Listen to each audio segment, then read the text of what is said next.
ஈரானில் அனைத்து இலக்குகளையும் தாங்கள் தாக்கி அழித்து விட்டோம். இவ்வாறு சொல்கின்ற போது மத்திய கிழக்கில் உள்ள அமெரிக்க தளங்கள் இருக்கிற அனைத்து நாடுகளுடைய கேந்திர தானங்களுக்கும் ஏவுகணை தாக்குதலை செய்தார்கள். அப்படியானால் எங்கே இருந்து தாக்குறார்கள் என்ற ஒரு கேள்வி எழுகின்றன. அவர்கள் சாவுக்கு பயப்படுவ மக்கள் கூட்டம் அல்ல. இவர்கள் எத்தனை கொமைனிக்கள் வரலாம், எத்தனை அயத்துள்ளாக்கள் வந்தாலும் இவர்கள் கொல்ல அவர்கள் புதிதாக வந்து கொண்டிருப்பார்கள். முதலாம் உலகப் போரை முடிவுக்கு கொண்டு வருவதற்கு லிட்டில் பாய் ஃபேட்மேன் என்ற 2 அணுகுண்டுகள் தேவைப்பட்டது ஜப்பான் மீது போட்டார்கள். ஆனால் இப்போது மத்திய கிழக்கிலே ஒரு சமாதானம் வேண்டுமா இருந்தால் ஈரான் ஒரு அணுகுண்டு பரிசோதனையை செய்து முடித்து விட்டால் மறுகணம் எல்லோரும் மேசைக்கு வருவார்கள், ஓடி வருவார். ஹொர்முஸ் பாதுகாப்பதற்காக, நீரிணையை பாதுகாப்பதற்காக அமெரிக்க கடற்படை அங்கே வந்து நின்றால் நாளும் பொழுதும் மரணம் நடந்து கொண்டே இருக்கும், யுத்தம் நடந்து கொண்டே இருக்கும். இவ்வளவு கட்டத்தில் இவ்வளவு ஒரு பெரும் அழிவை நடந்த போதும் இன்னும் இந்த ஐநா சபை என்று சொல்லப்படுகின்ற இந்த நாட்டாமை மண்டபத்திலிருந்து யாரையும் காணவில்லை, நாட்டாமையும் காணவில்லை. வடகொரியா அணு ஆயுதம் செய்து வைக்கின்றார்கள், அவர்களை பற்றி யாரும் கேட்கவில்லை என்று அவர்கள் செய்து முடித்து விட்டார்கள். அவர்கள் லைசன்ஸ் எடுத்து விட்டார். லைசன்ஸ் எடுத்த சர்வதிகாரிகள் தான் இப்போது இந்த அணு ஆயுதங்களை வைத்திருக்கிறார். அப்ப இந்த லைசன்ஸ் எடுத்த சர்வதிகார பிரச்சனையில புதிதாக செய்ய போறவர்களுக்கு லைசன்ஸ் கொடுக்கிறதா இந்த பிரச்சனையாயிருக்கு. தாக்குதல் நடத்தப்பட்ட இடம் இலங்கையினுடைய தெற்கில 40 கிலோமீட்டர் நோட்டுகள் மேலே சொல்றார்கள். உண்மையில 40 நோட்டுகள் இருப்பதற்கான எந்த வாய்ப்புகளும் கிடையாது. ஏனென்றால் 84 உடலங்களை மீட்டதிலிருந்தும் இலங்கைக்கு மிக நெருக்கமாக ஒரு 10 மைலுக்குள்ளதான் இது நடந்திருப்பதற்கான வாய்ப்புகள் அதிகம். 3000 ஆண்டு மனித நாகரிக வரலாற்றை கொண்ட அந்த பிராந்தியத்துக்கு இவர்கள் முந்தநாள் முளைத்த காளான்கள் போய் அவர்களுக்கு பண்பாடை கற்பிக்கவும் ஜனநாயகம் பற்றி கற்பிக்கவும் இவர்கள் போவதுதான் அவசரமாக. அங்க சீனாவுடைய ஒரு துறைமுகம் இருக்கிறது, இல்லை அம்பாந்தோட்ட துறைமுகம் இருக்கிறது. ஆகவேதான் அவர்கள் அந்த அம்பாந்தோட்டைக்கு பக்கத்தில் வச்சு அடித்து நீ யாரு வந்தாலும் இங்கே அடிப்பேன், இது உனக்கு பாதுகாப்பு இல்லாத ஒரு துறைமுகம் என்பதை காட்டுவதற்காகத்தான். உலக தமிழர் அறிந்தே ஆக வேண்டிய உண்மைகளை தேடி ஒரு உடறப்பு. வெளிநாட்டில் இருக்கும் உங்களுக்காக இலங்கையில் இருக்கும் உங்கள் பெற்றோரின் ஆரோக்கியத்தை எங்கள் சொந்த பெற்றோரை போல அன்புடன் நாங்கள் பராமரிக்கின்றோம். மெடிப்ளேஸ்.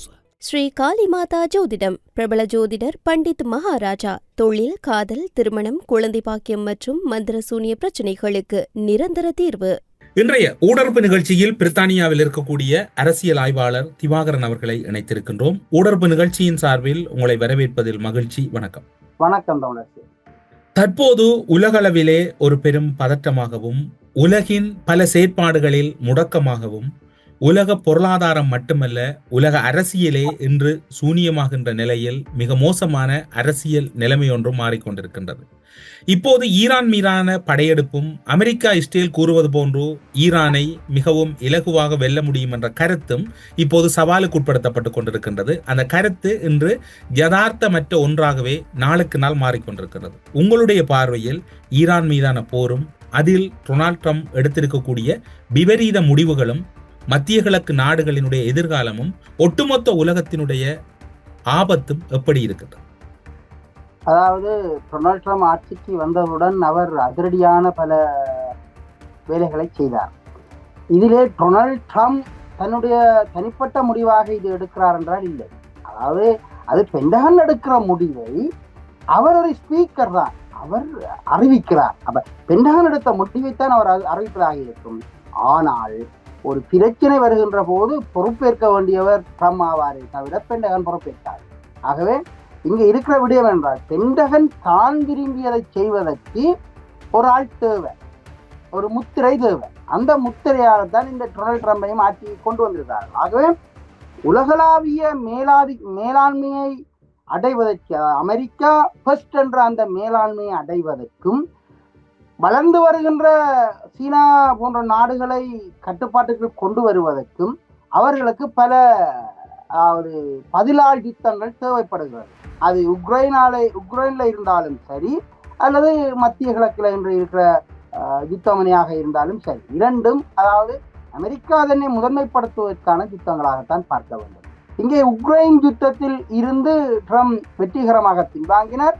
ஏனென்றால் இந்த இந்து சமுத்திரத்தை பாதுகாப்பதற்கான ஒரு சூழல் தோன்றியது. அப்ப இந்து சமுத்திரத்தை பாதுகாப்பதற்கு, இந்து சமுத்திரத்துல வந்து காலூன்றி நிற்பதற்கு ஒரு தேவை, ஒரு காரணம் வேணும். அந்த காரணம் தான் காசாவில் ஒரு யுத்தத்தை ஆரம்பிக்கணும், அதுக்கு பிறகு ஈரான்ல யுத்தத்தை ஆரம்பித்தார்கள். ஆனால் இவர்கள் நினைத்தது போல அதாவது வெனிசுலாவில மதுராவை தூக்கி கொண்டு போனது போல ஈரான் நிலப்பரப்பில் யாரையும் தூக்கி கொண்டு போக முடியாது. அந்த அளவு நிலைமை அங்கே இல்லை. ரெண்டாவது, ஈரானில் இருக்கிற ஈரானுடைய நிலப்பரப்பும் அதனுடைய மக்கள் தொகையும் அதனுடைய இயற்கை நிலைமைகளும் இவர்களுக்கு பாதகமான விடயமாகவே இருக்கிறது. இயல்பாக ஈரான் ஒரு 2500 ஆண்டுகளுக்கு முற்பட்ட வரலாற்றை கொண்டது, பண்பாட்டை கொண்டது.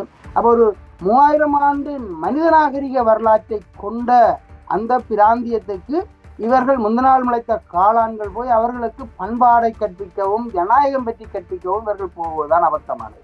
ஏனென்றால் ஜனநாயகம் என்பது அவரவர் தான் தீர்மானிக்கிற விடயமாகத்தான் இருக்கிறது, பலம் வாய்ந்தவர்கள் தீர்மானிக்கிற விடயமாகத்தான் இருக்கிறது. தவிர ஜனநாயகம் என்பது என்ன, 51% எடுத்தால் சரி, அப்ப அந்த 51% 49% அங்க எதிராக இருக்கிறார்கள். அப்ப பலவான் எடுக்கிற முடிவுதான் அங்க சரியாகிறது ஜனநாயகம். ஜனநாயகம் என்பது உண்மையில் அதன் அர்த்தத்திலே எல்லோருக்கும் சம உரிமை கிடைக்கிறதாண்டா இல்ல, பலவான் தான் வெற்றி பெறுகிறார். அந்த அடிப்படையில் பார்த்தால் இப்போது இந்த மத்திய கிழக்கில் கை வைத்ததன் மூலம் உலகுக்கான சக்தி வளங்களை வழங்குகிற இந்த மத்திய கிழக்கு பதற்ற நிலைமைக்கு வந்து விட்டது. ஆகவே அதாவது இந்து சமுத்திரத்தில் நுழைகிறதுக்கான 3 வாயில்கள் தான் முக்கியமான வாயில்களாக இருக்கின்றன. ஒன்று மலாக்கா தொடுகடல், 2வது இந்த வளைகுடா, 3வது செங்கடல், 4வது தான் நன்னம்பிக்கை. இந்த 4 வழிகளில் தான் போக முடியும். இதிலையும் இந்த நன்னம்பிக்கையை விட இந்த 3 வழிகள் மிக வேகமாக போக்குவரத்துக்கு உதவுகின்றன. இவைகள் தான் பாவனையிலையும் இருக்கின்றன. நன்னம்பிக்கை முனியை சுற்றி போவதற்கு 1 வாரம் கூடுதலாக எடுக்கும், ஒரு 5000 மைல்கள் கூட கடல்ல பயணம் செய்ய வேண்டியிருக்கு. ஆகவே இந்த இந்து சமுத்திர நாடுகளை ஒட்டிய இந்த 3 நுழைவாயில்களும் முக்கியமானது. அதிலையும் சக்தி வளங்களை கொண்டு வர வாயில் இந்த கோமூர் நீர்ணை ஊடாக வருவதுதான். பார்சிய வளைகுடாவில் இருந்து கோமூர் நீர்ணைக்கு ஊடாக இந்து சமுத்திர நுழைவாயில். இந்த நுழைவாயில தான் உலகினுடைய 20% சக்தி வளங்கள் அங்கே தான் வருது. ஆகவே அதை கட்டுப்படுத்தி விட்டால் இங்க ஒட்டுமொத்த உலகம் இங்க சண்டை பிடிப்பதாக 3 நாடுகள் அங்க பங்கு பற்றி இருக்கின்றன. ஆனால் பாதிக்கப்படுவது இந்த உலகம் 196 நாடுகளும் பாதிக்கப்படுகின்றன. ஏனென்றால் சக்தி வளங்களை வழங்குகின்ற நாடுகளுடைய அந்த மத்திய கிழக்கு நாடுகளுடைய பெட்ரோலியம் வருகின்ற பாதை அதாக இருக்கிறது. ஆகவே அங்க ஈரானை கட்டுப்படுத்தி ஈரானுடைய வான்வெளி தாக்குதலை மாத்திரம்தான் இவர்கள் நடத்தி கொண்டிருக்கிறார்கள். ஈரானுடைய தரையில் இறங்கி சண்டை பிடிக்க முடியாது. ஒரு விடயம், இயல்பாக அது 3 மலைத்தொடர்களால் முக்கோண வடிவிலே அதாவது ஈரானுடைய மத்திய பகுதி பாதுகாக்கப்படுகிறது. 1. 2வது, அங்கே 65% மேற்பட்டவர்கள் பாரசீகர்கள், அவர்கள் ஒருமித்த குரல்ல இருக்கிறார்கள். ஆகவே ஈரானில் நடக்கின்ற எந்த பிரச்சனைகளுக்கும் இவர்கள் ஒரு ஆட்சி மாற்றத்தை, அதாவது இந்த 71ஆம் ஆண்டிலிருந்து இன்று வரையான காலப்பகுதியில ஒரு ஆட்சி மாற்றத்தை நடத்தக்கூடிய எந்த ஒரு அதிகார சக்திகளும் அதாவது மக்கள் மத்தியில வரவில்லை. இப்போது இவர்கள் செயற்கையாக ஒன்றை உருவாக்கினாலும் அது இவர்கள் செய்த இந்த வான்வழி தாக்குதலுக்கூடாக அவர்கள் காணாமல் போய்விட்டார்கள். இனிமேல் யாரும் அங்கே எந்த ஒரு ஜனநாயக வழியான ஆர்ப்பாட்டங்களையோ ஊர்வலங்களையோ நடத்த முடியாத சூழல் தோன்றிவிட்டது. அடுத்தது, இவர்கள் இப்போது சொல்றார்கள், அதாவது ஈரானில் அனைத்து இலக்குகளையும் தாங்கள் தாக்கி அழித்து விட்டோம். இவ்வாறு சொல்கின்ற போது இப்போது அவர்கள் அனைத்து நாடுகளுக்கும், அதாவது மத்திய கிழக்குல உள்ள அமெரிக்க தளங்கள் இருக்கிற அனைத்து நாடுகளுடைய கேந்திர தானங்களுக்கும் ஏவுகணை தாக்குதலை செய்கிறார்கள். அப்படி என்றால் எங்கே இருந்து தாக்குறார்கள் என்ற ஒரு கேள்வி எழுகின்றது அல்லவா? இங்கே அதாவது ஈரானை இவர்கள் தாக்கி அழித்து விட முடியாது வான்வழி தாக்குதலாளர்கள். இவர்களுடைய வான்வழி தாக்குதல் ஒன்றை மாத்திரம் செய்ய முடியும், ஈரானுடைய அணுவாராய்ச்சியை அல்ல அதனுடைய வளர்ச்சி, அதாவது இந்த ஏவுகணை உற்பத்தியை அல்லது ஈரானுடைய அனைத்து வகையான வளர்ச்சிகளையும் ஒரு யுத்த சூழ்நிலைகளால் கட்டுப்படுத்த முடியும். அவர்கள் ஒரு 20 வருடங்களுக்கு பின்னோக்கி தள்ள முடியும். ஆனாலும் இன்று இருக்கிற நிலைமையில், அதாவது ஒரு கூட்டு வளர்ச்சி, தொழில்நுட்ப வளர்ச்சி அதிகரித்து விட்டது. ஆகவே கூட்டு வளர்ச்சியில மிக வேகமாக வளர்ச்சி அடைவார்கள். சாதாரணமாக சொல்வார்கள் 20 வருடம் என்று, இந்த 5 வருடங்களே அவர்கள் அடுத்த நிலைமைக்கு போயிடுவார்கள். அடுத்தது, தொடர்ந்து ஈரான் சண்டை, அதாவது இந்த மத்திய கிழக்கில் இருக்கிற நாடுகளில் ஈரான் தனித்துவமானதும் ஐரோப்பிய எதிர்ப்பிலும் மேற்குலகத்து எதிர்ப்பிலும் இருந்தபடினால அவர்கள் சண்டைக்கு எப்போதும் தயாராக இருந்தார்கள். ஆகவே அவர்கள் தாங்கள் கடந்த கால படிப்பினைகளிலிருந்து அவர்கள் தங்களை வளமாக இராணுவ இலக்குகளை பாதுகாப்பதற்கான எல்லா உத்திகளையும் அவர்கள். ஆனால் இப்போது ஈரானிடம் இருக்கக்கூடிய கடற்படை வான்படை முழுமையாக செயலிழந்திருக்கக்கூடிய சூழ்நிலையில் அவர்களிடம் ஒரு நாட்டிடம் இருக்கக்கூடிய மிக பிரதானமான 2 படைகள் இன்று செயலிழந்திருக்கின்றன. இதன் பின்னரும் அவர்கள் யுத்த களமுனையை வீரியத்தோடு கையாளக்கூடிய நிலை இருக்கின்றது. நிச்சயமாக. ஏனென்றால் வான்படையும் கடற்படையும் தேவை அந்நிய நாட்டின் மீது படையெடுப்பதற்கும் வேறு பிரதேசங்களுக்கு நகர்ந்து செல்வதற்கும். ஈரான் நகர்ந்து செல்வதற்கான தேவையில் அவர்கள் தற்காப்பு யுத்தத்தையே நடத்துவார்கள். தற்காப்பு யுத்தம் நடத்துபவர்களுக்கு வான்வழி தாக்கல் நடத்த வேண்டிய தேவை கிடையாது. அவர்கள் இப்போது தற்காப்பு நிலைக்கு வந்தபடினால அவர்களிடம் உள்ள ஒரே ஒரு திருப்பிச்சீட்டு இந்த கோர்முஸ் அணியை இழுத்து மூடி விடுவது. இப்போது அதை இழுத்து மூடி விட்டார்கள். இயலுமானால் அமெரிக்கா அதற்கு பாதுகாப்பு கொடுத்து பார்க்கட்டும் என்று சொல்லிவிட்டார்கள். ஏனென்றால் அவர்கள் தரையில இருக்கிறார்கள். தரையில இருக்கிறவர்களுக்கு கடல்ல இருந்து தொடர்ந்து தாக்கல் நடத்த முடியாது. அவர்களுக்கு பெரிய கடற்படை தேவையில்லை. அமெரிக்காவுக்கு தான் பெரிய கடற்படை தேவை, ஈரானுக்கு பெரிய கடற்படை தேவையில்லை. ஏனென்றால் அவர்கள் அந்நிய நாட்டின் மீது படையெடுக்க வேண்டிய தேவையும் இல்லை, போக மாட்டார்கள். அதே மாதிரி விமானப்படை என்றாலும் இப்ப அயலில் இருக்கின்ற, அதாவது ஒரு 2800 மைல் தொலைவு இடைவெளிக்குள்ள இருக்கிற இஸ்ரேலின் மீதுதான் தாக்குதலை நடத்த வேண்டும். அவர்களுக்கு அதுவும் தேவையில்லை. இப்போது எவ்வாறு அமெரிக்காவும் சோவியத்தும் மாறி மாறி ஆப்கானிஸ்தானில் போய் சண்டையிட்டு விட்டு தோல்விகளோடு திரும்பி வந்தார்களோ அதே போலத்தான் இங்கேயும் நடக்கும். தற்காப்பு நிலைக்கு போய்விட்டார்கள். பாரசீக மக்கள் கூட்டம் தொடர்ந்து ஒரு யுத்த பண்பாட்டை கொண்ட மக்கள் கூட்டம், அது யுத்த பிரபுக்களால் ஆளப்பட்ட மக்கள் கூட்டம். ஆகவே அந்த யுத்தத்துக்கு பழக்கப்பட்டவர்கள், வரலாற்று ரீதியாக அவரிடம் அந்த இயல்பான அந்த யுத்த ஊக்கங்கள் அவர்களிடம் இருக்கிறது. ஆகவே அவர்களை இலகுவில் வெற்றி கொள்ள முடியாது. அங்கு ஒரு ஆட்சி மாற்றம் வரும் என்று சொன்னாலும் இவர்கள் சொல்வது போல அவர்கள் சாவுக்கு பயப்படுவ மக்கள் கூட்டம் அல்ல. நாங்கள் அதைத்தான் கவனத்துக்கு கொள்ள வேண்டும். இவர்கள் எத்தனை கொமைனிக்கள் வரலாம், எத்தனை அயத்துள்ளாக்கள் வந்தாலும் இவர்கள் கொல்ல அவர்கள் புதுசாக வந்து கொண்டிருப்பார்கள். இவர்கள் இவ்வளவு காலம் இவர்கள் பட்டியலிட்ட ஹமாஸ்லையும் சரி அல்லது ஈரான்லையும் சரி இவர்கள் பட்டியலிட்டு இவ்வளவு பேர் எல்லாம் சொல்லி போட்டார்கள். எல்லாரும் சேர்த்து போனாங்க, எல்லாரும் கொல்லப்பட்டு விட்டார்கள். ஆனால் இன்னும் ஒரு விடயத்தை நீங்கள் அவதானித்திருப்பீர்கள். சமாதான பேச்சுவார்த்தைக்கு தயார் என்று டொனால்ட் ட்ரம்பும் 3 நிபந்தனைகளுடன் ஈரானினுடைய ஜனாதிபதியும் கோரிக்கைகள் விட்டிருக்கின்றார்கள். இந்த சமாதான பேச்சுவார்த்தை என்பது போர்வழி சமநிலையிலும் அல்லது உலகளவில் இருக்கக்கூடிய பொதுவான நியதியின் அடிப்படையிலும் சமாதானம் பேசக்கூடியவர்கள் ஒரு பலமான நிலையில் இருக்கின்ற போதுதான் சமாதான பேச்சுவார்த்தைக்கு செல்வார்கள். பலவீனமான நிலையில் இருக்கின்றவர்கள் அந்த சமாதான பேச்சுவார்த்தையை தவிர்ப்பார்கள் என்று கூறுவார்கள் பலர். ஆனால் அதற்கு நேர் எதிராக பலவீனப்பட்டு செல்லுகின்ற ஒருவர் சமாதான பேச்சுவார்த்தையை விரும்புகின்ற ஒரு போக்கும், பலமானவர் அமைதி காக்கின்ற போக்கும் இருக்கின்றது. இதற்கு எங்களுடைய ஈழத்தமிழர்களுடைய விவகாரத்தில் உங்களுக்கு ஞாபகம் இருக்கும். ஆனையரவு படைத்தளம் தாக்குதலுக்குள்ளானவுடன் இலங்கை அரசாங்கம் பேச்சுக்கான பல முயற்சிகளை அன்றைய காலப்பகுதியில் வெளிவிவகார அமைச்சருக்கூடாக சர்வதேச நாடுகளின் முடிவுகளோடு நகர்த்தி சென்றது. இப்போது டொனால்ட் ட்ரம்ப் அவர்கள் அல்லது அமெரிக்கா எதிர்பார்த்த அந்த யுத்த களமுனை திறக்கப்படாத விளைவு அல்லது அவர்களுக்கு ஏற்பட்டிருக்கக்கூடிய சேதத்தின் விளைவு ஈரானின் கால்களில் டொனால்ட் ட்ரம்ப் அவர்கள் கௌரவமாக அல்லது தன்னை ஒரு ஆளுமை மிக்கவராக காட்டிக்கொண்டு பேச்சுவார்த்தைக்கு செல்வது என்பது டொனால்ட் ட்ரம்பினுடைய பலவீனம். நிச்சயமாக இது அமெரிக்காவுடைய பலவீனமாகத்தான் பார்க்க வேண்டும். மேசையிலே பேசுவதற்கு தயார் என்றால் அவர்கள் ஏற்கனவே சொன்னார்கள், கொமேனி கொல்லப்பட்டவுடன் சொன்னார்கள் பேச்சுவார்த்தை கதவுகள் மூடப்பட்டு விட்டன, பேச்சுவார்த்தை என்ற கதைக்கே இடமில்லை என்று சொன்னார்கள். இப்போது இவர்கள் பேச்சுவார்த்தைக்கு பேசலாம் என்று சொன்னதன் பிற்பாடு அவர்கள் 3 நிபந்தனைகளை முன்வைத்தார்கள். ஒன்று, தங்களுடைய அதாவது இறையாண்மையை உறுதிப்படுத்தக்கூடிய தங்களுடைய உரிமைகளை ஏற்றுக்கொள்ள வேண்டும். 2வது, அந்த உரிமைகளுக்கு அவர்களுடைய அணுவாராட்சிகள், அணு தொழில்நுட்பங்கள், அவருடைய பாதுகாப்பு சார்ந்த விடயங்கள் எல்லாமே உள்ளடங்கிவிடும் மேலோட்டமாக சொன்னால்.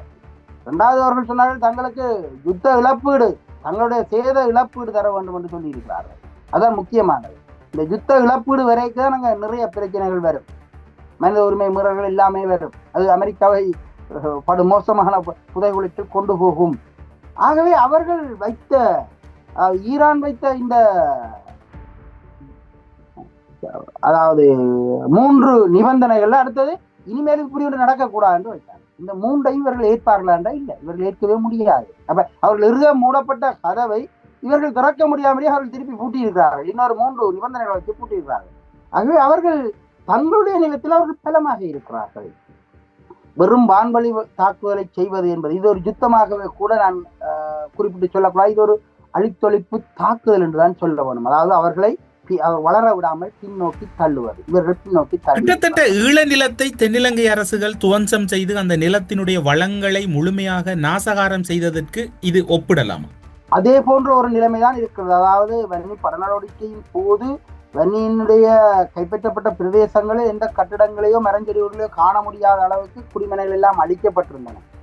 அதே போன்ற ஒரு நிலையைத்தான் ஈரானில் பிரமாண்டமான கட்டிடங்கள், அவருடைய தொழிற்சாலைகள், எண்ணெய் வயல்கள் என எல்லா இடங்களிலுமே இவர்கள் தாக்கி அழித்திருக்கிறார்கள். அப்ப ஈரானுடைய அடிக்கட்டுமானத்தை உடைப்பதன் மூலம் அதனுடைய அரச நிர்வாகத்தை குலைக்கலாம் என்று அவர்கள் நினைத்தார்கள்.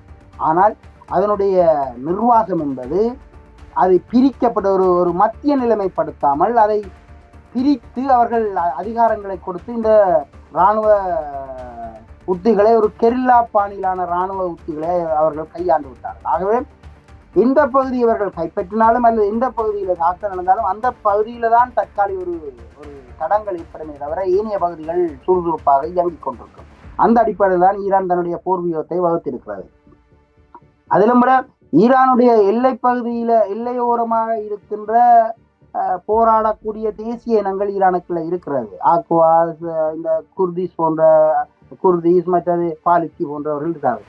இவர்கள் எல்லாம் ஈரானுடைய மத்திய பகுதியிலே இல்லாமல் அதனுடைய எல்லைப்புறங்களிலே தான் இருக்கிறார்கள். அது சிறிய சிறிய துண்டு பகுதியிலே தான் அவர்கள் வாழ்ந்து கொண்டிருக்கிறார்கள். ஆகவே அங்க ஒரு ஈரானுடைய சதிப்புரட்சி செய்யக்கூடிய ஒரு நிலைமை அங்கே இல்லை. ஆகவே ஈரானை வீழ்த்துவதற்கான எந்த ஒரு வசதி வாய்ப்புகளும் ஈரான் நிலப்பரப்பில் இல்லை. இவர்களால் ஆகாய வழியான தாக்குதலை மாத்திரமே நடத்த முடியும். இந்த கோர்மூஸ் அணைக்கூடாக போறால் அது ஒரு 36 மைல் இடைவெளிக்குள்ளதான் இருக்குது, 2 கரை. ஆகவே அந்த பகுதியை இவர்கள் கைப்பற்றி அமெரிக்க படைகள் நிலை கொள்ள முடியாது. அமெரிக்க ஒரு படை வீரன் மரணித்தாலும் அதற்கு பதில் சொல்ல வேண்டிய நிலைமையில ட்ரம்ப் இருப்பார். குறிப்பாக இந்த ஹொர்முஸ் அணையை பாதுகாப்பதற்காக, நீரிணையை பாதுகாப்பதற்காக அமெரிக்க கடற்படை அங்கே வந்து நின்றால் நாளும் பொழுதும் மரணம் நடந்து கொண்டே இருக்கும், யுத்தம் நடந்து கொண்டே இருக்கும். இப்ப நாளும் பொழுதும் மரணம் நடந்து கொண்டிருந்தால் அமெரிக்காவில் பெரிய பிரச்சனை உருவாகும். அங்கே இப்போது தங்களுடைய 8 பேர் மரணித்ததற்கு அங்க ஊடகங்கள் பேச தொடங்கிவிட்டன. ஈரான் கடற்படை இலங்கை கடற்பரப்பில் மரணித்தது போல இவர்களுக்கு ஒரு 100 பேர் மரணித்து விட்டால் மறுகணம் அமெரிக்காவில பெரும் வீதிகள் எல்லாம் முடங்கும். அந்த அளவுக்கு மக்கள் ஆர்ப்பாட்டம் செய்வார்கள். ஏனென்றால் இப்போது அமெரிக்க ஒரு உயிரும் கொல்லப்படுவதை அமெரிக்க மக்கள் விரும்பவில்லை. அதை இந்த உலகமும் ஏற்காது. அதனாலதான் இவர்கள் எல்லோரும் இந்த ஆகாய வழி தாக்குதல் நடத்துகிறார்கள். கோடிக்கணக்கான டாலர்களை பயன்படுத்தி இந்த ஆகாய வழி தாக்குதலை நடத்தி கொண்டிருக்கிறார்கள். இந்த தாக்குதல் எவ்வளவு காலத்துக்கு நின்று பிடிக்க முடியும் என்றால் இல்லை, நீண்ட காலத்துக்கு நின்று பிடிக்க முடியாது. ஆகவே ஒரு மேசைக்கு வர வேண்டும் என்ற நிலைமையில ட்ரம்ப் வந்திருக்கிறார். ஆகவே அவர்கள் நினைத்தது போல ஈரான் அடிபணிந்து விடும் என்ற அந்த கணக்கு தவறிவிட்டது. ஆகவே இந்த ஈரான் மீதான அழித்தொழிப்பு யுத்தம் என்பது ஏறக்குறையாத முடிவுக்கு வந்து விட்டது என்றுதான் சொல்ல வேண்டும். ஆனால் ஈரான், அதாவது இந்த மத்திய கிழக்கில் ஏற்பட்டிருக்கின்ற சமாதானத்துக்கு இப்போது ஒரு இந்த தொழில்நுட்ப ரீதியாக அதிசக்தி வாய்ந்த ஆயுதங்கள் தேவைப்படுகிறது. முதலாம் உலகப் போரை முடிவுக்கு கொண்டு வருவதற்கு லிட்டில் போய், ஃபேட்மேன் என்ற 2 அணுகுண்டுகள் தேவைப்பட்டது. ஜப்பான் மீது போட்டார்கள். ஆனால் இப்போது மத்திய கிழக்கிலே ஒரு சமாதானம் வேண்டுமா இருந்தால் ஈரான் ஒரு அணுகுண்டு பரிசோதனையை செய்து முடித்து விட்டால் மறுகணம் எல்லோரும் மேசைக்கு வருவார், ஓடி வருவார் அனைவர். இவ்வளவு கட்டத்தில் இவ்வளவு ஒரு பெரும் அழிவை நடந்த போதும் இன்னும் இந்த ஐநா சபை என்று சொல்லப்படுகின்ற இந்த நாட்டாமை மண்டபத்திலிருந்து யாரையும் காணவில்லை, நாட்டாமையும் காணவில்லை. அதையும் நாங்கள் பார்க்க வேண்டும்.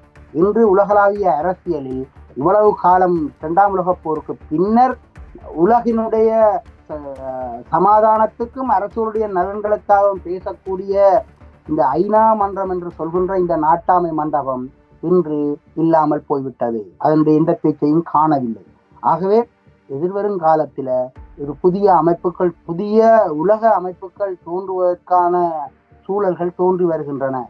இந்த இன்றைய நிலைமையில இந்த ஐநாவால் எதுவும் செய்ய முடியவில்லை என்றால் இனி எல்லா நாடுகளும் இந்த ஐநாவை நம்புவதற்கு தயாரில்லாத ஒரு நிலைமை தோன்றும். அதே போல நேட்டோவிலேயும் உடைவுகள் வந்துவிட்டன. அதாவது ஒரு கட்டிடம் வெடிக்க தொடங்கினால் அது தொடர்ச்சியாக எல்லா இடமும் வெடிப்புகள் ஏற்படும். இது அதாவது நேட்டோ இராணுவ அமைப்புக்கும் இந்த நிலை தோன்றிவிட்டது, யுஎன்னுக்கும் தோன்றிவிட்டது என்றுதான் சொல்ல வேண்டும். ஆகவே இங்கே உலகளாவிய அரசியலில் இந்த யுத்தத்தினால் அனைத்து நாடுகளும் பாதிக்கப்பட்டிருக்கின்றன. பாதிப்பு அடையாத எந்த ஒரு நாடும் இல்லை. இன்னும் ஒரு மாதத்துக்கு இந்த யுத்தம், அதாவது இந்த வளைகுடாவில் நடக்கிற இந்த யுத்தம் நீடித்தால் மிகப்பெரிய பொருளாதார நெருக்கடியை அனைத்து நாடுகளும் சந்திக்கும். ஆகவே இங்க டொனால்ட் ட்ரம்ப் நினைத்தது போல நாமே சக்கரவர்த்தி நாமே இறை என்று சொல்கின்ற அந்த நிலைமை மாற்றமடைந்து செல்கிறது. இங்கே புட்டினுக்கு எதிராக கோஷம் எழுப்பிய ஐரோப்பியர்கள் இப்போது மெதுவாக கொமேனிக்கு எதிராக கோஷம் எழுப்ப தொடங்கிவிட்டார்கள். ஆரம்பத்திலே நாங்கள் யுத்தத்துக்கு தயாரில்லை என்று சொன்னார்கள். இப்போது தாங்கள் மெல்ல மெல்ல அமெரிக்க பக்கம் சார்கிறார்கள். இதுதான் உலக நியதியாக இருக்கிறது. வென்றவன் பக்கம் சேருவதுதான் இந்த உலகின் நியதி. உலகில் 2 அணிகள் தான் இருக்க முடியும். ஒன்று 2 முரண்பட்ட 2 சக்திகள் தான். 3வது அணி இருக்க முடியாது. இப்போது நாங்கள் அந்த 3வது அணி என்று பேசிக் கொண்டிருக்கின்ற பல பேர் இப்போது பார்த்திருப்பார்கள். ஜெர்மன் தன்னுடைய கப்பலை அனுப்புகிறது, பிரான்ஸ் அனுப்புகிறது என்று பார்க்கிறார்கள். அப்ப ஜெர்மனும் பிரான்ஸும் ஐரோப்பாவில் இணைந்து விட்டால் மற்ற நாடுகள் எல்லாம் ஒரே அணிக்கு வந்துவிடும். இது இயல்பான விடயங்கள். ஆனால் இந்த பல்முனை அரசு என்பது இனிமேலும் வராது. உலக அரசியல்ல இப்போது இருக்கிற இந்த சூழலை எவ்வாறு இந்த உலக தலைவர்கள் கையாளப் போகிறார்கள் என்ற ஒரு பெரும் நெருக்கடி இருக்கிறது. இந்தியாவும் அமைதியாக இருக்கிறது, சீனாவும் அமைதியாக இருக்கிறது. ஆகவே இங்கே இந்த யுத்தத்தில் பங்காளர்களாக இந்த ஆசிய நாடுகள் யாரும் பங்கு பெற்றவில்லை. ஈரானோடு யாரும் பங்காளர்களாக போகவில்லை. ஆனால் இது தொடர்ந்து நீடித்தால் அங்க பின்கதவால் வருகின்ற பங்காளர்கள் தெரிய வரும். ஆமாம், இதில் 2 முக்கியமான விடயங்கள் இருக்கிறது. முதலாவதாக அமைதி வேண்டாம் என்று ஈரானுடைய புதிய உச்ச தலைவர் சுப்ரீம் லீடர் அவர்கள் வெளியிட்டிருக்கின்றார். உலக நாடுகளின் எதிர்பார்ப்புக்கு மாறாக ஒரு விபரீதம் வெகு விரைவில் ஆரம்பிக்கும் என்று எதிர்பார்க்கின்றேன். ஆனால் அது நடந்துவிட்டது. ஆனால் அதனை யாரும் எதிர்பார்க்கவில்லை. சர்வதேச அரசியல் விமர்சகர்கள் பலரும் பல்வேறுபட்ட கருத்துக்களை கூறி வருகின்ற நிலையில் இன்னும் ஒரு விபரீதத்தை யாரும் எதிர்பார்க்காத ஒரு விபரீதம் ஏற்படலாம் என்று அவர் ஒரு எதிர்காலத்தில் குறிப்பிட்டிருக்கின்றார். அது மிரட்டலாக பார்ப்பதா அல்லது அவருடைய ஸ்திரத்தன்மையை பார்ப்பதா அல்லது அயத்துல்லா அல் கமேனி இல்லாத நிலையிலும் அந்த கட்டமைப்பு இயங்குவது என்று பார்ப்போம்.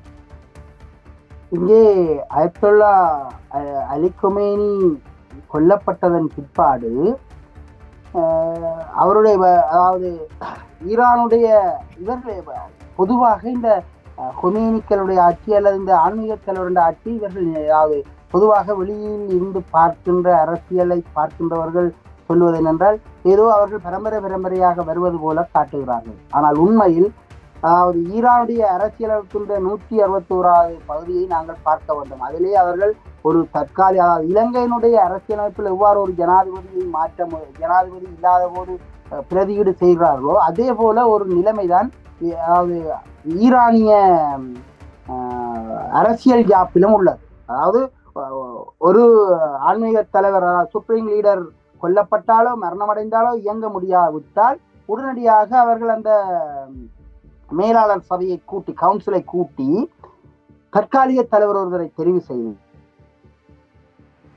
3 பேரை தெரிவு செய்து அதில் ஒருவரை தலைவராக தெரிவு செய்துவிட்டு நிர்வாகம் நடந்து கொண்டிருக்கும். அதற்கு பின்னர் அவர்களுடைய மத்திய குழு கூடி புதிய தலைவரை தெரிவு செய்யும். இப்படித்தான் இப்போது முஸ்தபா கொமேனி தெரிவு செய்யப்பட்டிருக்கிறார். ஆகவே இங்கே அவர்கள் தங்களுடைய அரசியலமைப்புக்கு ஏற்ற மாதிரி தான் அவர்கள் தொழிற்படுகிறார்களே தவிர இந்த வெளியில இருந்து சொல்பவர்கள் போல ஏதோ அவர்கள் ஏதோ இந்த பழைய முடியாட்சி முறையில வருவது போல காட்டுவது மிக அபத்தானமானது. அதாவது ஈரானுடைய அரசியலமைப்பை முதலில் பார்க்க வேண்டும். பார்த்து விட்டுத்தான் பலர் பேச வேண்டும். மதவாதிகள் வருகிறார்கள், அது அவருடைய அரசியலமைப்பு, அது அவர்களுக்குரிய சட்டங்கள். பொதுவாக சொல்லலாம், ஐரோப்பாவிலே இந்த சன்பாத் எடுப்பது நிர்வாணமாக படத்திலிருந்து சன்பாத் எடுப்பது அது ஏற்றுக்கொள்ளப்பட்ட விடயம். ஆசிய நாடுகளில் அவ்வாறு செய்தால் அது குற்றம், மக்களால் ஒதுக்கிவிடப்படுவார்கள். அரபு நாட்டில் செய்தால் மரண தண்டனைக்குரிய குற்றம். இது அவர்கள் தனக்கு வகுத்துக் கொண்ட ஆட்சி முறைக்கு வகுத்துக் கொண்ட சட்டங்கள். ஆகவே இந்த சட்டங்களை நாங்கள் இங்கிருந்து கொண்டு ஈரானுக்கான சட்டங்களை பற்றி பேசக்கூடாது, பேச முடியாது. அது அவரோடு வாழ்கின்ற சூழலுக்கும் அவருடைய மக்களுடைய பண்பாட்டுக்கும் ஏற்ற சட்டங்கள். ஆகவே நாங்கள் அதிலே எல்லாம் தலையிட முடியாது. ஆகவே இங்க கொமேனி வந்ததற்கு, அதாவது அவருடைய, அதாவது அலி குமேனியுடைய மகன் முஸ்தபா குமேனி வந்தார் என்றால் அது அவருடைய மத்திய குழு எடுத்த தீர்மானம். அதையெல்லாம் நாங்கள் கேள்விக்குள்ள உட்படுத்த முடியாது. ஏன்னா அங்க ஜனநாயக முறைப்படி நடக்கிறது. இவர்கள் சொல்லுகின்ற அதே ஜனநாயகம் தான் அவருடைய சென்ட்ரல் கமிட்டியிலே நடக்கிறது என்றால் சரி, நாங்கள் பேசுவதற்கு இங்கே இடம் இல்லை. ஒன்று. ரெண்டாவது, கொமேனி இப்போது இளைய கொமேனி சொல்லிவிட்டார் உலகம் எதிர்பார்க்காத விடயங்கள் நடக்கும் என்று. சில வழியில் அவர்கள் ஒரு அணுகுண்டு வெடிப்பை கூடி செய்து காட்ட முடியும். செய்து காட்டினால் என்ன செய்வது? அடுத்த நாள் சமாதானம் மலரும். மத்திய கிழக்கில் சமாதானம் வேண்டுமானால் அமெரிக்கா அணு ஆயுத கட்டுப்பாட்டுக்கு வரட்டும், அல்லது ரஷ்யா வரட்டும். இன்னொரு உதாரணத்தை சொல்லலாம். கொரியா, அதாவது வடகொரியா அணு ஆயுதம் செய்து வைத்திருக்கிறார்கள், அவர்களை பற்றி யாரும் கேட்பதில்லையே என்றால் செய்து முடித்து விட்டார்கள். அப்ப பலவான் ஆகிவிட்டால் கிடைக்க மாட்டார்கள். அவர்கள் லைசன்ஸ் எடுத்து விட்டார். இந்த சர்வதிகாரிகள், லைசன்ஸ் எடுத்த சர்வதிகாரிகள் தான் இப்போது இந்த அணு ஆயுதங்களை வைத்திருக்கிறார்கள். அப்ப இந்த லைசன்ஸ் எடுத்த சர்வதிகாரி பிரச்சனையில புதிதாக செய்ய போறவர்களுக்கு லைசன்ஸ் கொடுக்கிறது தான் இந்த பிரச்சனையா இருக்கிறது. ஆகவே இங்க, அதாவது உலகம் தொழில்நுட்பம், அதாவது தொழில்நுட்பம் ஐரோப்பாவில் இருந்த தொழில்நுட்பம் இப்போ ஆசியாவுக்கு போய் அங்கே விருத்தி அடைய தொடங்கிவிட்டது. சீனா தொழில்நுட்பத்தில் மிக வேகமாக வளர்ச்சி அடைய தொடங்கிவிட்டது. வடகொரியா அவ்வாறு, ஜப்பான் அவ்வாறு, அதே போல இந்தியா, பாகிஸ்தான், ஈரானும் அந்த நிலைமைக்கு போய்விட்டது. ஆகவே ஈரானை கட்டுப்படுத்துவது என்பது இந்த நிலத்தில இருக்கிற அந்த மூல வளங்கள் தான். அதாவது ஈரானும் ஈரானை சுற்றியுள்ள இந்த மத்திய கிழக்கு நாடுகளுள்ள மூல வளங்களை சுரண்டி செல்வதற்குத்தான் பயத்தாலும் நயத்தாலும் இந்த அராபியர்களை மேற்குலகத்தவர்கள் வென்றிருக்கிறார்கள் என்று சொல்ல வேண்டும். ஆகவே இந்த பயத்தாலும் நயத்தாலும் வென்று இந்த பச்சைக்கு எதிரான, அதாவது இஸ்லாமிய உலகத்துக்கு எதிரான யுத்தத்தை இஸ்லாமியர்கள் வைத்து நடத்த பார்க்கிறார்கள். ஆனாலும் இது எவ்வளவு தூரம் வருமென்றால், அதாவது ஒடுக்குமுறை அதிகரிக்க அதிகரிக்க குறிப்பிட்ட நாடுகள்ல அடிப்படைவாதம் மேலோங்கும்.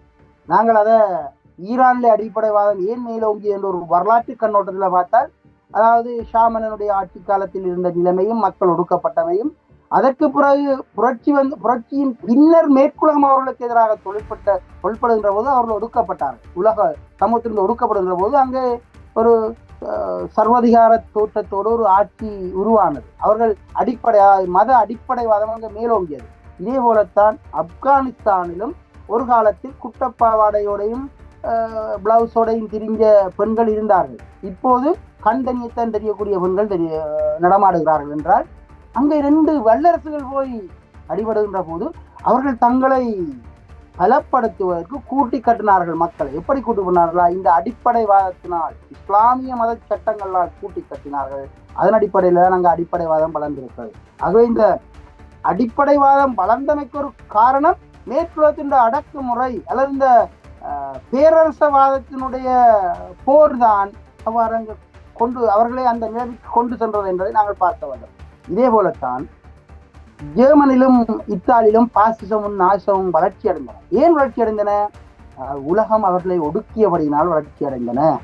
இப்போது இந்த பசிஸ்டன்ட் சொல்றதை எல்லோரும் தவறாக பயன்படுத்துவது. பசிஸ்டண்டால் ஏதோ அகோரம், ஏதோ ஒரு பொல்லாத ஒரு சொல்லாக பயன்படுத்துகிறார்கள். பசிஸ்டண்டா அது இத்தாலிய மொழியில கூட்டி கட்டுதல்.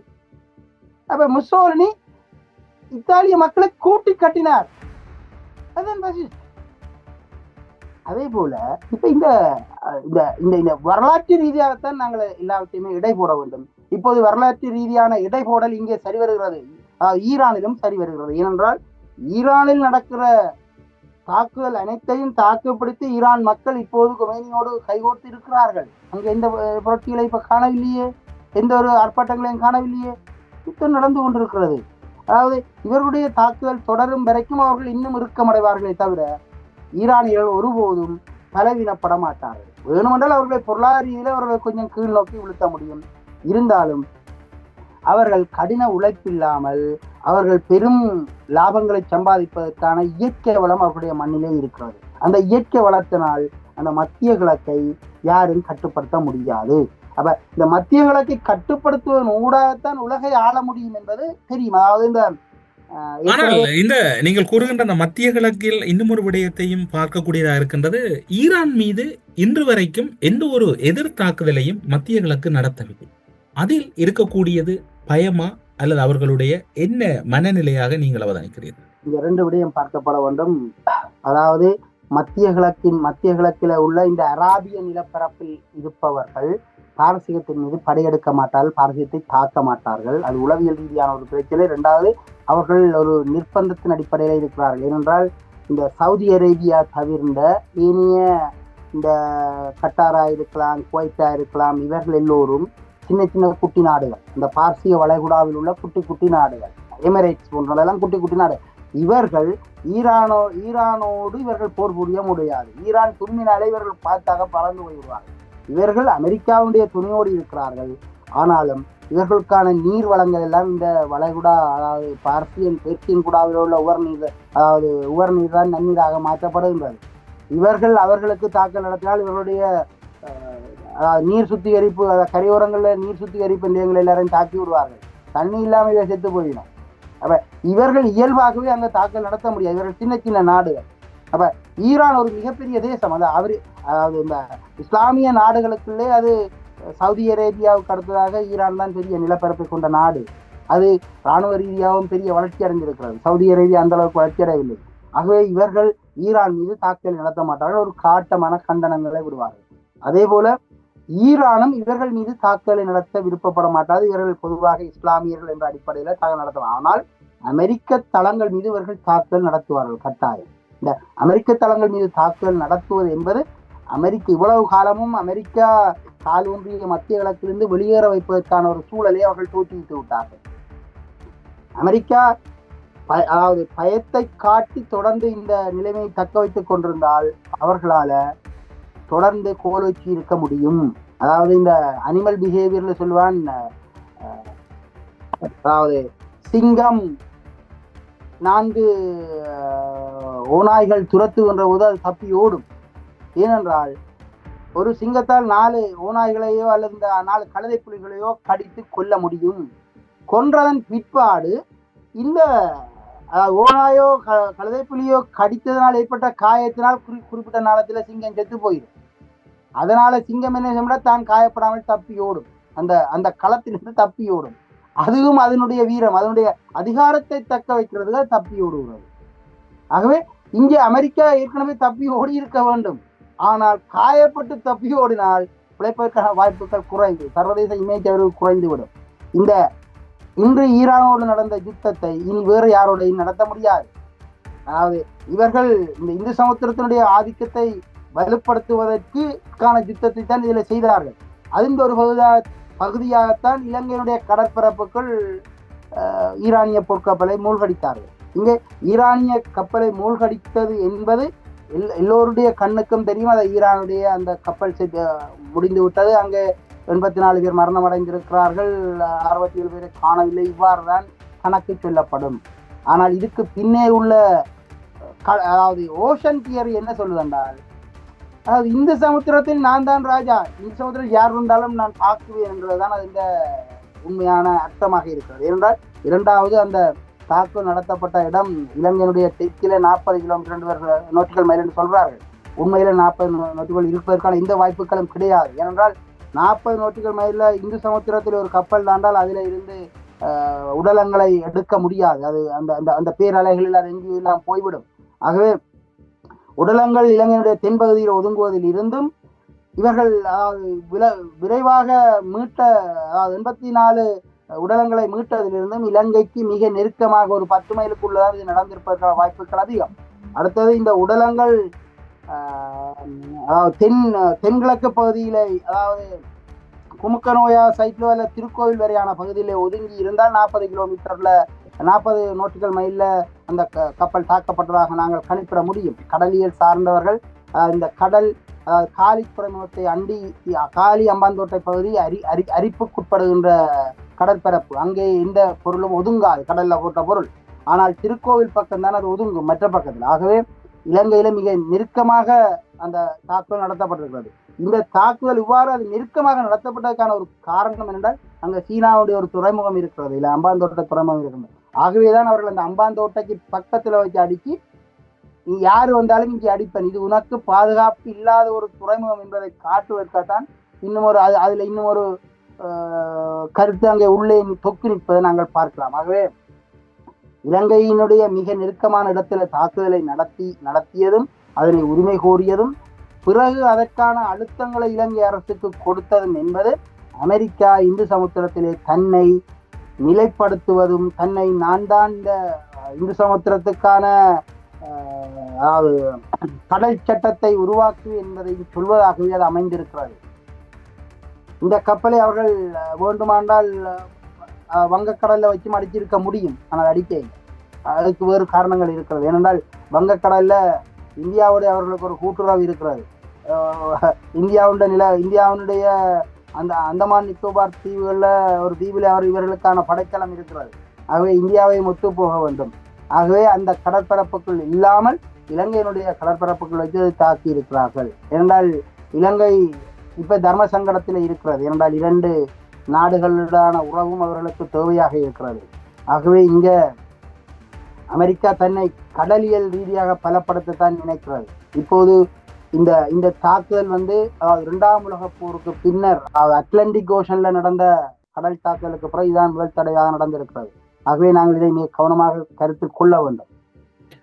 ஊடறுப்பு நிகழ்ச்சியில் இணைந்து கொண்டு மிக முக்கியமான ராஜதந்திர ஒழுங்குபடுத்தல்கள் மற்றும் ராஜதந்திர ரீதியாக ஈரானினுடைய போரியல் ரீதியான அனுபவங்கள், அமெரிக்கா இந்த யுத்த களமுனையில் கண்டுகொண்டிருக்கக்கூடிய பின்னடைவுகள், மத்திய கிழக்கு நாடுகள் தாக்குதல் நடத்தாமைக்கான காரணம் என்று மிக முக்கியமான கருத்துக்களை பகிர்ந்து கொண்டமைக்காக சிறப்பு நன்றிகளோடு உங்களிடம் விடைபெற்றுக் கொள்கிறோம். நன்றி, வணக்கம். நன்றி, வணக்கம். காளிமாதா ஜோதிடம் பிரபல ஜோதிடர் பண்டித் மகாராஜா. தொழில், காதல், திருமணம், குழந்தை பாக்கியம் மற்றும் மந்திர சூனிய பிரச்சனைகளுக்கு நிரந்தர தீர்வு. திரை மறைவில் நடக்கும் ரகசிய பேரங்கள்.